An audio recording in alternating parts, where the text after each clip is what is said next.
Hey guys, what's up? My name is Indin500 and I am back today with another video. And this is just an update on what's going on with my Robin cosplay. As you know, if you've seen my first video, I've gotten a lot of the materials together.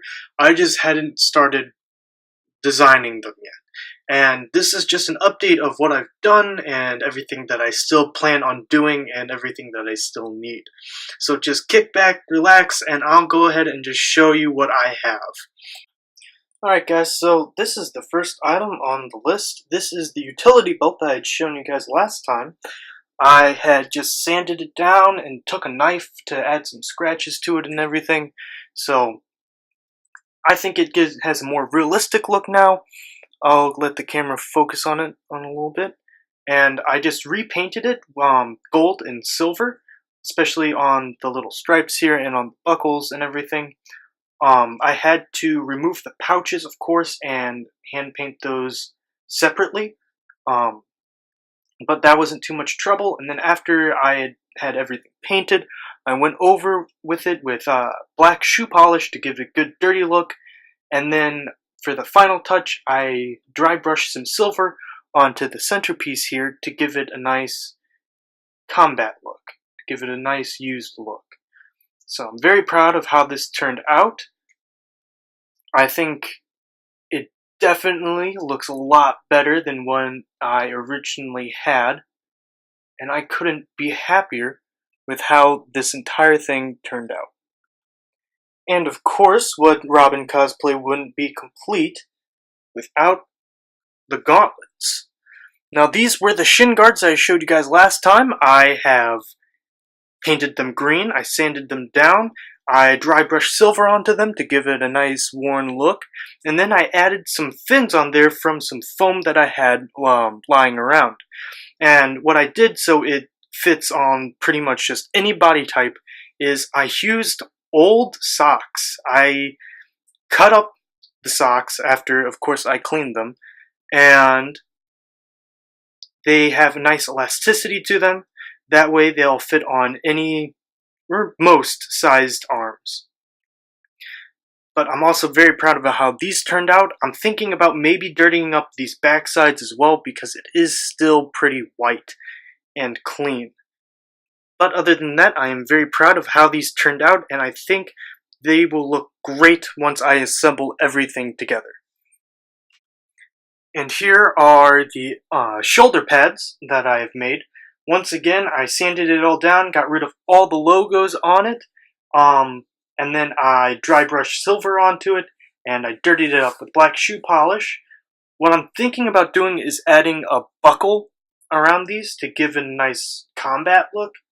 But other than that, that's pretty much it. On the inside, though, I added a snap button so I could attach it to the tunic shoulders without it sliding off or down my arm. But these are the shoulder pads, and so then I'll show you how they connect to the tunic next. So here's the tunic, and as you can see, I added a piece of cloth with the other half of the button to it here, once the camera focuses, and then you just take the shoulder pad, snap it on, and it shouldn't come off. It stays on pretty well. So there's that. I just was running into some trouble with it sliding down my arms, and so I decided that the best way to make it stay on would just to add some buttons to it, just to make sure I don't lose one of these if I go to a convention or if I'm walking around. This is an item that I didn't have the first time around. These are going to be the gloves that I'm going to be using. I didn't really have to do much. I did have to take out some logos. I'm going to still have to take off this wording here. But that's just about it for all that I have to do. I did go over it with some silver, but it just doesn't stand out as much as I would have liked it to. I did manage to get some dry brush silver onto the pads here, but other than that, not really much has changed. I did go for a fingerless glove, because that way I would be able to grip things better, and I feel like for combatant it would be better if you just would be able to have your fingers open for combat.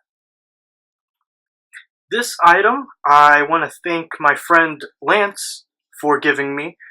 He found this old shelf and he thought it'd be good staff for my Robin to have. And so I decided to take him up on that. And I'm very happy on how this looks. It's got a good rib texture to it, so it looks like an actual staff. It comes in two parts, so I can connect them for a larger staff, or if I just want to have a smaller one, just for convenience, then I can do that.